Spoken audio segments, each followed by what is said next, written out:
ጤና ይስጥልን ክቡራን ተመልካቾቻችን ይህ የፋና ሚዲያ ኮርፖሬሽን የምርጫ ጉዳይ የተመለከቱ ርዕሰ ጉዳዮችን የምናነሳበት ልዩ ዝግጅታችን ነው። በሰባተኛው አጠቃላይ ሀገር አቀፍ ምርጫ ላይ በስካውን ሂደት ላይ ከአንድ እንግዳ ጋር ቆይታ አደርጋለሁ። እንግዳዬ ከኢትዮጵያ ብሔራዊ ምርጫ ቦርድ የመጡ ናቸው። ወይዘሮ ቀነኒ እንሰርሙ ይባላሉ። የክልል ቅርንጫፍ ጽሕፈት ቤቶች ማስተባበሪያ ቢሮ ኃላፊ ናቸው። ከሳቸው ጋር ስለ መራጮች ምዝገባ፣ ስለ እጩዎች ምዝገባ፣ ምርጫዎችን ማካሄድ በሚቻልባቸው አካባቢዎች ስላለው የጸጥታ ሁኔታና ግምገማ ቆይታ እናደርጋለን። ወይዘሮ ቀነኒ እንኳን ደህና መጡ። እንኳን ደህና ቆየ። የመጀመሪያ ጥያቄ በአጠቃላይ ርዕሰ ጉዳያችን የሚያተኩረው ከመራጮችና ከእጩዎች ምዝገባ እንዲሁም ከአጠቃላይ የምርጫ ሂደት አንጻር በመሆኑ የመጀመሪያ ጥያቄ የሚሆነው ስለ እጩዎች ምዝገባ ነው። ምን ያህል እጩዎችን መዝግባችሁ ነው የእጩ ምዝገባ ጊዜ የተጠናቀቀው? የእጩዎች ምዝገባ ያው ከጥር 1 እስከ የካቲት 1 መደረጉ ይታወቃል።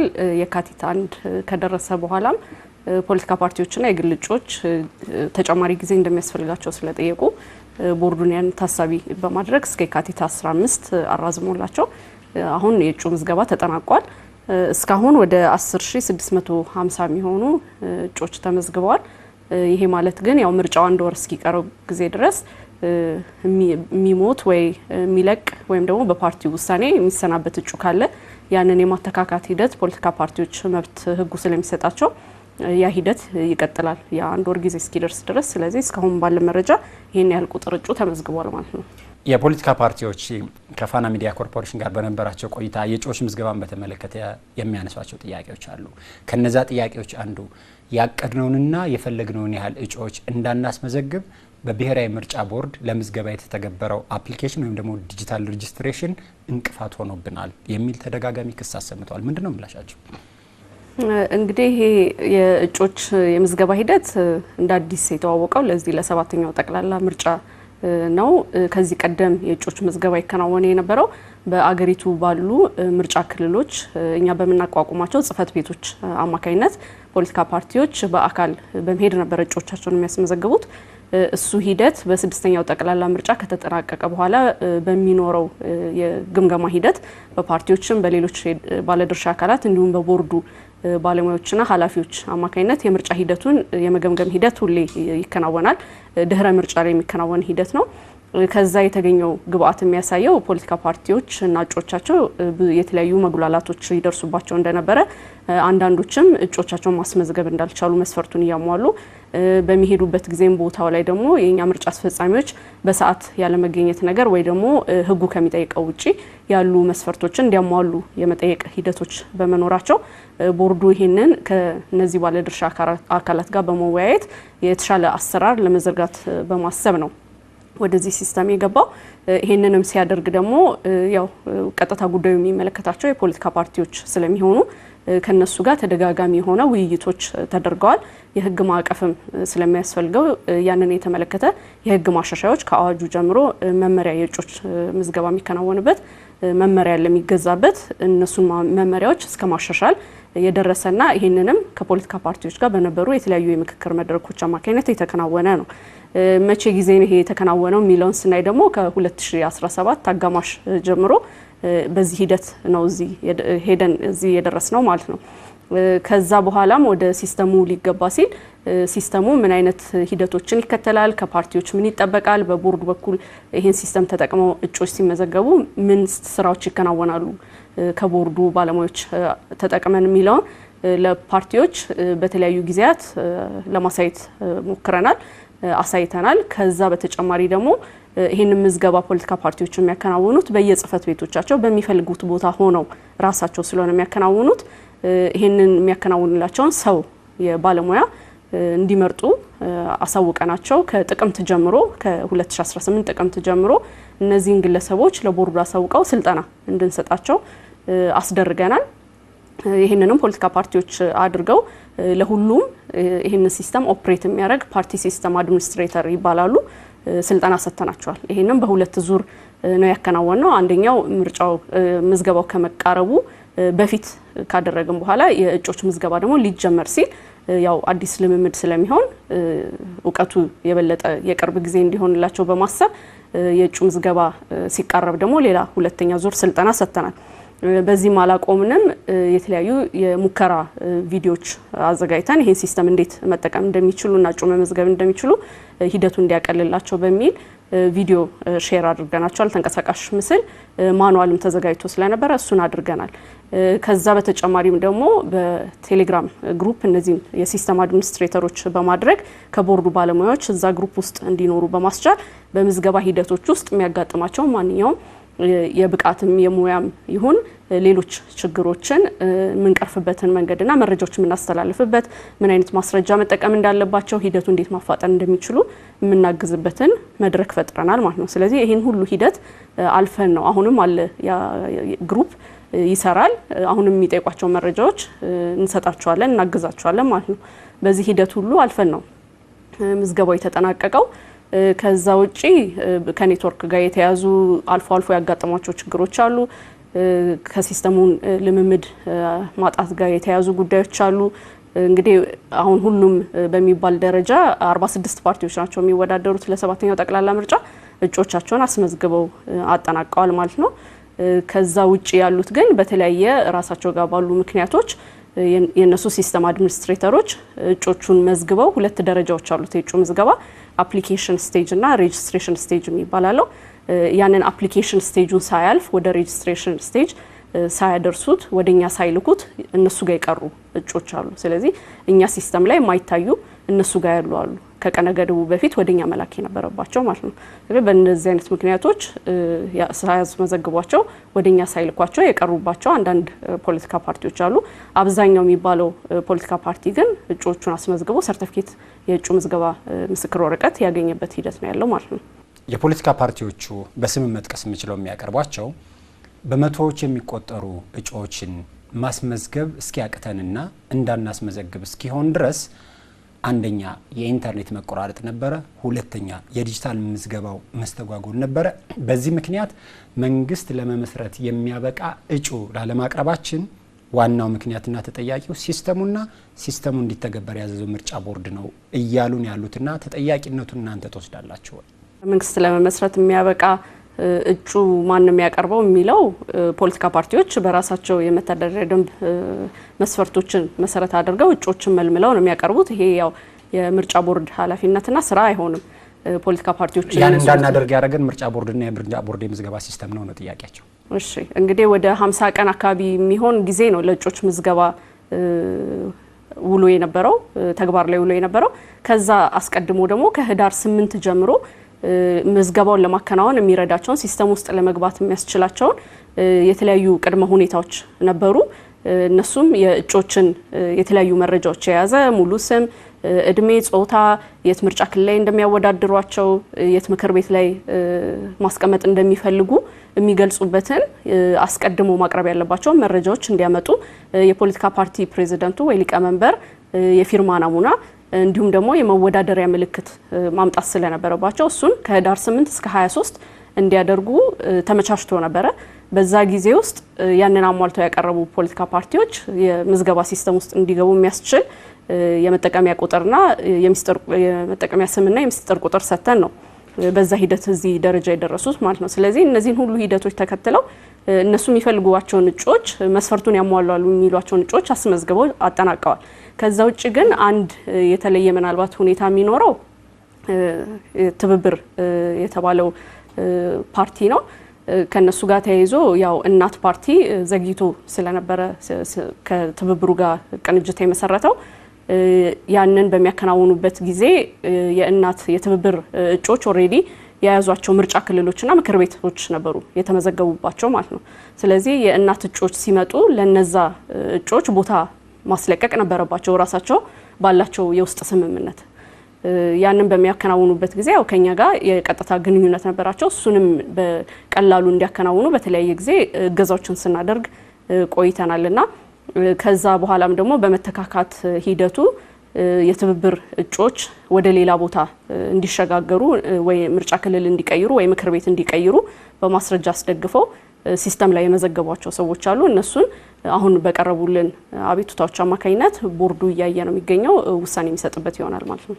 የብዙ ሰዎች ጥያቄ የፖለቲካ ፓርቲዎችን ጨምሮ አንደኛ የኢንተርኔት ተደራሽነትና አቅርቦቱ የተፈለገውን ያህል ባልሆነበት የዲጂታል አጠቃቀም ላይ የእውቀት ክፍተት ወይም ደግሞ ሊትሬሲ ባለበት ሀገር ውስጥ እንዴት ምርጫን ያህልና የእጩ ምዝገባን ያህል ዲጂታላይዝ ማድረግ ምን ያህል አዋጭ ሆኖ ነው ከመጀመሪያው ወደ እንደዚህ አይነት ሲስተም ምርጫ ቦርድስ የገባው? በተለመደው መንገድ መመዝገቡ የተሻለ አይሆንም ነበር ወይ የሚል ጥያቄ አላቸው። ምን ይላሉ? እንግዲህ የእጩዎችን ምዝገባ ወደ ዲጂታል ለመቀየር ስናስብ ቅድም እንደገለጽኩት ከፖለቲካ ፓርቲዎች በስድስተኛው ጠቅላላ ምርጫ ወይም ደግሞ ከዛ በፊትም በነበሩ ምርጫዎች በአካል ምርጫ ክልል ላይ በመገኘት የሚደረገው የምዝገባ ሂደት በተሻለ በቀለለ ለፖለቲካ ፓርቲዎችና እጩዎቻቸው በሚመች መንገድ በተቀላጠፈ ሁኔታና ደግሞ በደንብ የተደራጀ መረጃ ሊያስገኘን በሚችል መንገድ መፈጸም ይችላል ከሚለው ከተሰጠን ግብአት መነሻነት ነው ቦርዱ ወደዚህ ሲስተም የገባው። የኔትወርክና የሌሎች መሰረተ ልማቶች አለመሟላትን በተመለከተ ሁሉም የሚባሉ ፖለቲካ ፓርቲዎች በዋና ከተሞች ላይ ነው ጽፈት ቤቶቻቸው ተከፍተው የሚገኙት ማለት ነው። ስለዚህ በነበረው ጊዜ ውስጥ ወደ ከ45 እስከ 50 ቀን በነበረው የእጮች መመዝገቢያ ጊዜ ውስጥ ሙሉን ይህን ሁላ ጊዜ ኔትወርክ አልነበረም ሊባል አይችልም። ስለዚህ እንደዚህ አይነት አጋጣሚ ደግሞ በሚፈጠርበት ጊዜ የኔትወርክ የኢንተርኔት አገልግሎትን ከሚሰጡ ተቋማት ጋር ቀጥታ ግንኙነት በመፍጠር ቦርዱ እነዚህን ችግሮች ለመፍታት ጥረት ሲያደርግ ነበር። ስለዚህ በእንደዚህ አይነት አማካኝነት እጮቻችንን ሳናስመዘግብ ቀርተናል የሚሉ ፖለቲካ ፓርቲዎች እኛ አላጋጠመንም። አብዛኛው እንዳልኩት ሲስተማቸው ላይ አስገብተው ነገር ግን ወደኛ ሳይገፉት ያንን መረጃ በመቅረት የሆነ ጉዳይ ነው። ሌላው ምናልባት ግን የሚነሳው ከዛ በተጨማሪ ከኦቲፒ ጋር የተያዘው ጉዳይም ነው። ከኦቲፒ ጋር ያው ይሄ ሂደት ከብሔራዊ መታወቂያ ጋር የተሳሰረ ነው። ምክንያቱም ከብሔራዊ መታወቂያ የምናገኘው መረጃ ስለግለሰቡ ስለ አንድ እጩ የምናገኘው መረጃ ሙሉ ስም አለ፣ እድሜ አለ፣ ጾታው አለ፣ ፎቶግራፉ አለና እነዚህን የተሟሉ መረጃዎች አንዴ በአንድ ተቋም የተያዙ እስከሆነ ድረስ ያንን እኛ መጠቀም እንዲያስችለን ለማስቻልና ድግግሞሽና ስህተቶችን ለማስወገድ ስለሚረዳ እና ጥራት ያለው መረጃ እንድንይዝ ስለሚያስችለን ወደፊትም ደግሞ ለተለያዩ የህግ ማሻሻያዎች የፖሊሲ ማሻሻያዎችም የሚረዳ አይነት መረጃ እንድንይዝ እኛም ፖለቲካ ፓርቲዎችም የሚያስችል አይነት የዲጂታል ሲስተም ስለሆነ ያንን ማድረግ በጣም ጠቀሜታ አለው ማለት ነው። የኦቲፒው ጉዳይ ያው ያ ግለሰብ በፈቃደኝነት ነው አንድ ሰው እጩ ሆኖ አንድ ምርጫ ላይ ሊወዳደር የሚችለው። ስለዚህ ያን ፈቃደኝነቱን ለማረጋገጥ እንዲያስችል የሴኩሪቲ የደህንነት አንድ ማረጋገጫ መንገድ ነው። ነገር ግን መጀመሪያ ስንጀምር ያው ዓለም አቀፍ ስታንዳርዱን በአገራችንም ያለው የ3 ደቂቃ ሰዓት ገደብ ነው ያለውና አንድ ሰው መልእክቱ ከደረሰው በ3 ደቂቃ ውስጥ ነው ያንን ሚስጥር ቁጥር የአንድ ጊዜ የሚያገለግለው ሚስጥር ቁጥር ለዛ ለምዝገባ ሂደት የሚጠቀመውና ያ ግን ፖለቲካ ፓርቲዎች ባቀረቡት ጥያቄ መሰረት ያንን ጊዜ እንዲራዘምላቸው አቀርቧል። ቦርዱም ደግሞ በቂ ምክንያት ነው ብሎ ስላመነና የምዝገባ ሂደቱንም የማሳለጥ እቅድ ስለሆነ ያለው ያንን ወደ 5 ደቂቃ አራዝሟል። በዛ አማካይነት ደግሞ ምዝገባቸውን አከናውነው ጨርሰዋል ማለት ነው። አሁንም የፖለቲካ ፓርቲዎች ከእጩ ምዝገባ ጋር ያላቸው በእኔ በኩል የማነሳው የመጨረሻው ጥያቄ የእጩ ምዝገባዎችን በተመለከተ ወደ ሲስተም የገባ መመዝገቡ ወይም አለመመዝገቡ ያልተረጋገጡ እጩዎች አሉ። የነዚህ እጩዎች እጣ ፈንታ ምንድነው የሚል ጥያቄ ያላቸው። ብሔራዊ ምርጫ ቦርድ በዚህ ላይ ምንድነው ሊወስን የሚችለውና ምንድነው አሁን ያለው አቋም? በተለያየ ምክንያት ቀነ ገደባቸው የእጩዎች ምዝገባ ከተጠናቀቀ በኋላ ወደኛ ሲስተም የገቡ እጩዎች አሉ። በቁጥር በጣም አነስተኛ ናቸው። ከዛ ውስጥ የትብብር ለኢትዮጵያ ፓርቲ ከእናት ጋር በነበረው የእጩዎች መተካካት ሂደትና ማሸጋሸግ ሂደት ያሉ አሉ። እነሱን ጠቅለል አድርጎ ቦርዱ ጉዳዮቹን መርምሮ ውሳኔ የሚሰጥበት ነው የሚሆነው። የመራጮች ምዝገባ ላይ አንዱ የሚነሳው ጥያቄ በዲጂታል ምዝገባን በተመለከተ በዌብሳይት በቀጥታ በድረገጽ አማካኝነት ወይም ደግሞ በአፕሊኬሽኖች እንዲመዘገቡ የሚያስችል አማራጮችን አቅርባቸዋል። ብዙ ሰዎች እያቀረቡ ያሉት በአፕሊኬሽን ከተመዘገቡ በኋላ ለሌላ ማጣራት ወይም ደግሞ ለመጨረሻ የምርጫ ካርዱ ለማግኘት የምርጫ ጣቢያ መሄድ እንዳለባቸው የሚገልጽ ቴክስት እየደረሳቸው ነው። ስልካቸው ላይ መጨረስ ካልቻሉ የስልክ አፕሊኬሽን ምን ያደርጋል? የራስን በራስ የመመዝገብ ሂደቱ ያለማንም ማስረጃ የሚከናወን አይደለም። ምክንያቱም አንድ ሰው መራጭ ሆኖ ለመመዝገብ ህጉ ላይ የተቀመጡ መስፈርቶች አሉ። ከነሱ መካከል በምርጫ ክልሉ 6 ወርና ከዛ በላይ መኖሩ መረጋገጥ መቻል አለበት። 18 ዓመትና ከዛ በላይ መሆን አለበት የምርጫው ቀን። በህግ ደግሞ የመራጭነት መብቱ ያልተገደበ ሊሆን ይገባል። ኢትዮጵያዊ ዜጋ መሆንም አንዱ መስፈርት ነው። ስለዚህ አንድ ዜጋ ለዚህ አይነት መተግበሪያ አክሰሱን አገኘ ማለት በሚያመቸው መንገድ እንደፈለገ ይመዘገባል ማለት አይደለም። እነዚህን የህግ መስፈርቶች ማሟላቱ መረጋገጥ መቻል ስላለበት ያንን ጊዜ አስፈልጓል። ቦርዱ የሚያያዘው የቀበሌ የሚሆኑ ሌላ የነዋሪነት ማስረጃን በሚያያዝበት ጊዜ ራስን በራስ በመመዝገብ ሂደት ውስጥ በቦርዱ በኩል እነዚህ ማስረጃዎች ትክክለኛ ናቸው ወይ፣ ይሄ መራጭ የህጉ መስፈርት አሟልቷል የሚለውን ማጣራት ስለሚያስፈልግ የ48 ሰዓት የምርመራ ጊዜ ተቀምጦለታል። ነገር ግን ባደራጀ ነው የቲም መሰረት ቡድን መሰረት ምርጫ ቦርድ ውስጥ እነዚህ ስራዎች በተቻለ ፍጥነት እየተሰሩ ነው ያሉት። ከ48 ሰዓት ባነሰ ጊዜ ውስጥም የመራጮች ምዝገባ ካርዱን የማግኘት እድል አለው። ነገር ግን መራጮች መሳት የሌለባቸው ነገር አሁን ማስተላለፍ የምፈልገው ሲስተሙ ላይ ገብተው ራሳቸውን በራሳቸው በሚመዘግቡበት ጊዜ 2 ደረጃ ነው የሚኖረው። አንደኛው ቋሚ የመራጮች መዝገብ ቁጥር የሚያገኙበት ሂደት ነው። ያንን ካገኙ በኋላ ግን ይሄ ማለት በህይወት እስካሉ ድረስ በየትኛው ምርጫዎች ህዝበ ውሳኔዎች ላይ ይሄ ቋሚ ቁጥር የግላቸው ሆኖ የሚቀጥል ነው የሚሆነው። ነገር ግን የተለያዩ ምርጫዎች በሚኖሩበት ጊዜ ወይ ህዝበ ውሳኔዎች በሚኖሩበት ጊዜ ደግሞ ለዛ ጊዜ ይሄንን ቁጥር ተጠቅመው በመራጭነት እንዲመዘገቡ ይፈልጋል፣ ይጠይቃል ማለት ነው ሲስተሙ።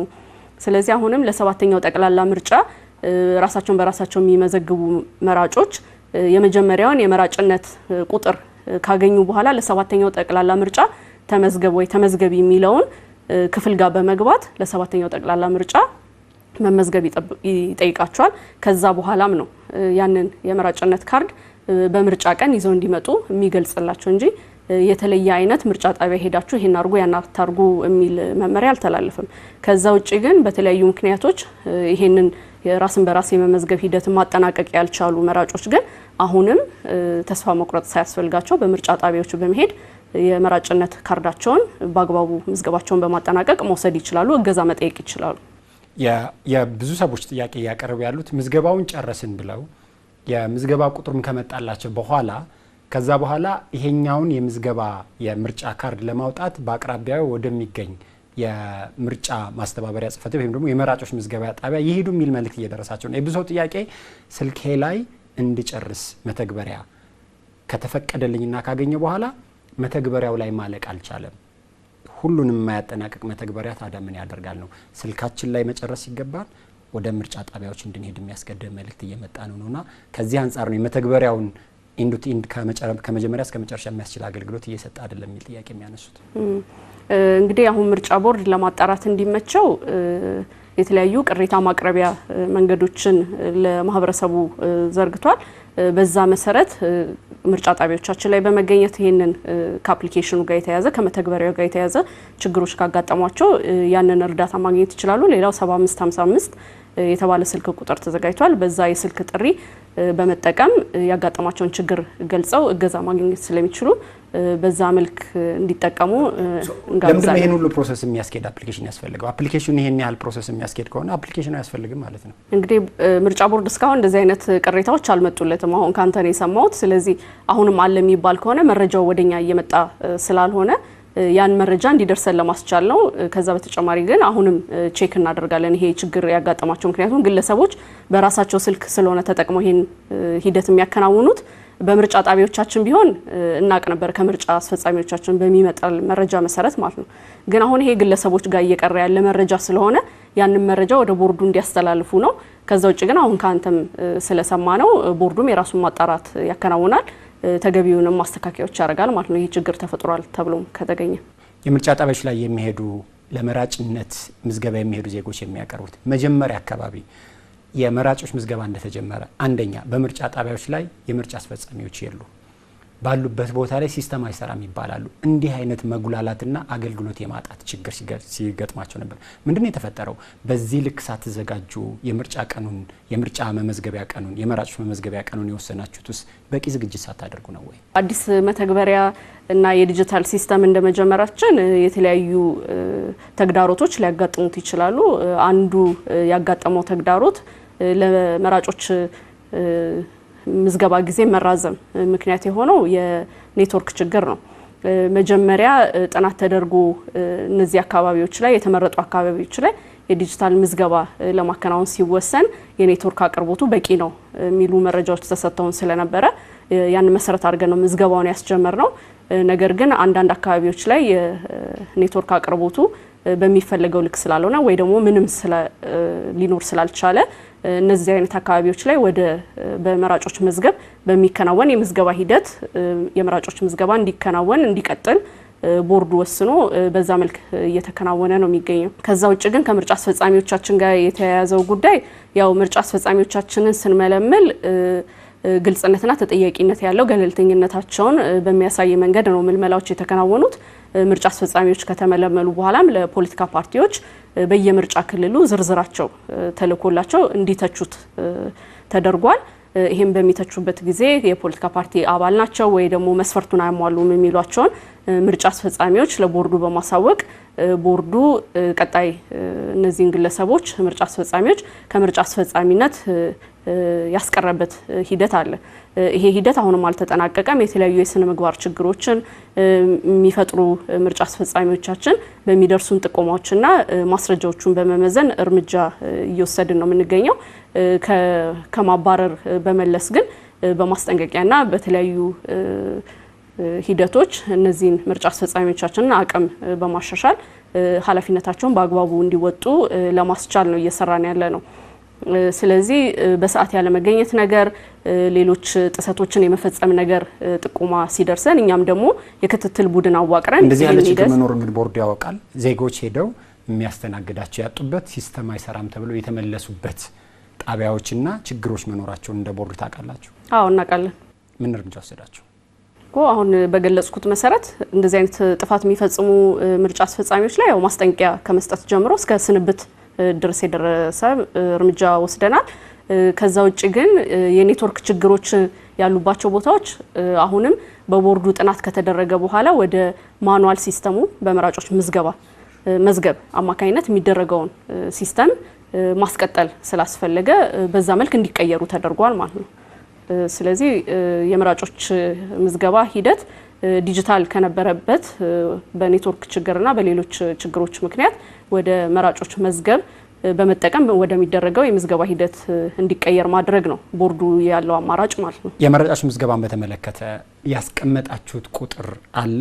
ቢያንስ የተራዘመው የመራጮች ምዝገባ ጊዜ ሲጠናቀቅ ሚያዝያ 14 ያኔ ሊኖር ይገባል ወይም ደግሞ ቢኖረን ብላችሁ ያስቀመጣችሁት የመራጮች ቁጥር አለና ያን የምታሳኩት ይመስላችኋል? እስካሁን ባለው የመራጮች ምዝገባ ሂደት እና ተሳትፎ አንፃር መራጮች የምዝገባ ቀነ ገደብ የተራዘመበት ምክንያት የገለጽኩት ነው። ከቁጥሩ ማነስና መጨመር ጋር የተያያዘ ጉዳይ አይደለም።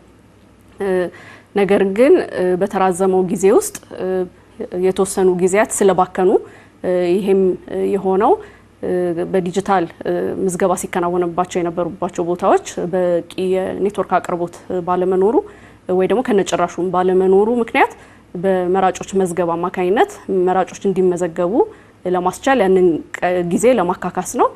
ሌላው ደግሞ የቁሳቁስ ስርጭት በሚደረግበት ጊዜ እነዚህ ምርጫ ጣቢያዎች ወደ ማኑዋል ስንቀይር ያ ጊዜ መራጮች ሳይመዘገቡ የቀሩባቸው ጊዜዎች ስለነበሩ መራጩ ደግሞ ይህን መብት ማጣት ስለማይገባው ያንን ጊዜ መጨመር አስፈልጓል። በተለያዩ ጊዜያት የምርጫ የሚከናወንባቸው አካባቢዎች የጸጥታ ሁኔታ ትንተና ይሰራል።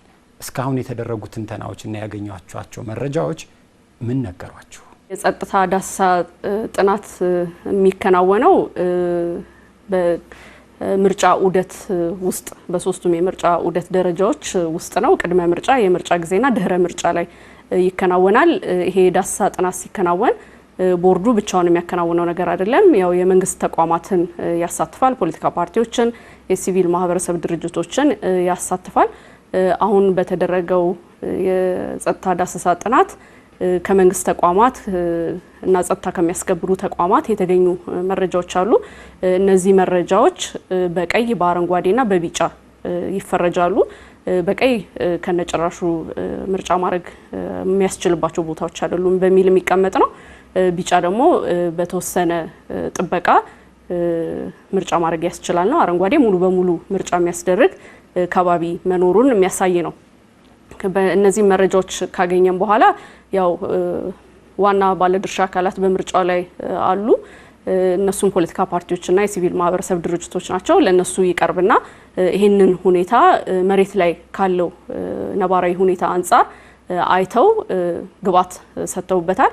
ከዛ በኋላም ደግሞ በገለልተኛ አካል መጣራት አለበት የሚል አስተያየት ስለተሰጠና ከዚህ ቀደምም ቦርዱ በተመሳሳይ መንገድ የሚሄድባቸው አካሄዶች ስላሉ ያንን ከሲቪል ማህበረሰብ ድርጅቶች ከፖለቲካ ፓርቲ ተወካዮች በነዛ ምርጫ ክልሎችና ምርጫ ጣቢያዎች ላይ የሚንቀሳቀሱ ፖለቲካ ፓርቲዎችን መሰረት ያደረገ እንዲሁም የቦርዱ ሰራተኞችና የስራ ክፍል ኃላፊዎች የሚሳተፉበት የክትትል ቡድን አዋቅሯል ማለት ነው። ስለዚህ አሁን ሚያዝያ አጋማሽ ድረስ ይሄ ክትትል ቡድን በዋናነት ፖለቲካ ፓርቲዎች እንዲጣራልን እንፈልጋለን፣ እነዚህ ቦታዎች ላይ አስቻይ ሁኔታ የለም ብለው የሚያምኗቸውን ቦታዎች በምርጫ ክልል በምርጫ ጣቢያ ደረጃ ድረስ መረጃውን ስላመጡልን እነዚህ ቦታዎችን በዚህ የክትትል ቡድን አማካኝነት ዳሰሳ ተደርጎ ከውሳኔ ሀሳብ ጋር ለቦርድ ይቀርባል። በዛ አማካኝነት ነው የሚቀጥለው ማለት ነው። የመጨረሻ ጥያቄ ከምርጫና አስቻይ የጸጥታ ሁኔታ አንጻር በአረንጓዴ በቢጫ በቀይ እንደየአካባቢዎቹ ሁኔታ የጸጥታውን ሁኔታና ምርጫ ለማከናወን የሚያስችል አስቻይ ሁኔታና መኖሩና ለመኖሩን በዳሰሳ ጥናት ትለያላችሁ። ከነዚህ የቀለማቶች ውስጥ በብዛት ያለው የትኛው ነው? በመካከለኛ ሁኔታ ያለው የትኛው ነውና በዝቅተኛ ደረጃ ያለ የትኛው ነው? የቀለሞቹ ወይም ደግሞ የአስቻይ ሁኔታዎቹ ምጣኔ እስካሁን ባላችሁ ግምገማ ምን ይላል? ቦርዱ ምርጫ የሚያስፈጽመው በምርጫ ክልሎች ደረጃ ነው እንጂ እንደ ክልል ይሄ ክልል ብቻ የጸጥታ ችግር አለበት ይሄ ክልል የለበትም ተብሎ የሚፈረጅ ጉዳይ አይደለም። ስለዚህ በምርጫ ክልሎች ደረጃ ይሄንን ጥናት ያከናውናል። ከምርጫ ክልል ደግሞ በእያንዳንዱ ምርጫ ክልል ስር ደግሞ ቦርዱ ምርጫ ጣቢያዎች ይኖሩታል። ድምጽ የሚሰጥባቸው መራጮች የሚመዘገቡባቸው ምርጫ ጣቢያዎች አሉና በአንድ ምርጫ ክልል ደግሞ ምን ያህል ምርጫ ጣቢያ ነው ይሄን አይነት የጸጥታ ዳሰሳ ውጤት ያሳየው የሚለው ይመረመራል ማለት ነው። ስለዚህ አብዛኛው እንግዲህ ከዚህ በፊትም እንደተገለጸው ምርጫ ማድረግ የሚያስችልባቸው ቦታዎች ነው የሚኖሩት። አንዳንድ አካባቢዎች ላይ በጥበቃ ወይ ደግሞ የተለየ ትኩረት በመስጠት በጥንቃቄ ምርጫ መደረግ የሚችሉባቸው ይኖራሉ። ጥቂት የሚባሉ አካባቢዎች ላይ ደግሞ በቀይ የተፈረጁ ፈጽሞ ምርጫ ማድረግ የማይቻልባቸው አሁን ላይ የማይቻልባቸው ተብለው የተቀመጡ ይኖራሉ ማለት ነው። ግን የበለጠ ደግሞ ተጠናክሮ ይሄ መረጃ ለቦርዱ ውሳኔ እንዲረዳ ሆኖ የሚቀርበው ይሄ ክትትል ቡድን ወደ ስራ ከገባ በኋላ በሚያመጣው ሪፖርትና ግብአት መሰረት ነው የሚሆነው ማለት ነው። ለህዝቡ ይፋ የምታረጉበት የያዛችሁት የጊዜ ገደብ አለ? በዚህ የጊዜ ገደብ ጥናቶቹን መሰረት አድርገን እንደዚህ አይነት ቦታዎች ላይ በእንደዚህ አይነት መንገድ ሙሉ በሙሉ ምርጫ ማከናወን ይቻላል፣ እንደዚህ አይነቱ በጥበቃ እንደዚህ አይነቱ ደግሞ አስቻይ ሁኔታ የለም ብላችሁ ይፋ የምታደርጉት ከድምጽ መስጫው ቀን የተወሰኑ ቀናት በፊት ነው? በመሃል ነው ወይስ መቼ ነው? እሱ እንግዲህ የቦርዱ ውሳኔ ነው፣ የስራ አመራር ቦርዱ ውሳኔ ነው የሚሆነው። የሚመጣውን መረጃ መሰረት አድርጎ የትኞቹ አካባቢዎች ላይ ምርጫ ማድረግ ይቻላል፣ የትኞቹ ላይ አይቻልም፣ የትኞቹ ላይ ደግሞ በጥንቃቄ ማድረግ ይቻላል የሚለው ይፋ የሚሆን መረጃ ነው። መቼ የሚለው ግን የቦርዱ ውሳኔ ነው የሚሆነው ማለት ነው። አመሰግናለሁኝ ወይዘሮ ቀነኒ አንስርሞ በኢትዮጵያ ብሔራዊ ምርጫ ቦርድ የክልል ቅርንጫፍ ጽሕፈት ቤቶች ማስተባበሪያ ቢሮ ኃላፊ ለነበረን ቆይታ ለምላሽዎትና ለማብራሪያዎት አመሰግናለሁ። እኔም አመሰግናለሁ። ክቡራን ተመልካቾቻችን በሰባተኛው አጠቃላይ ምርጫ የምርጫ ሁኔታዎችን የተመለከተው በተለይም ደግሞ ከመራጮች ከእጩዎች ምዝገባና ከምርጫ አጠቃላይ አስቻይ ሁኔታ አንጻር የነበረን ቆይታ ይህንን ይመስላል። አብራችሁን ስለነበራችሁ እናመሰግናለን። ጤና ይስጥልኝ።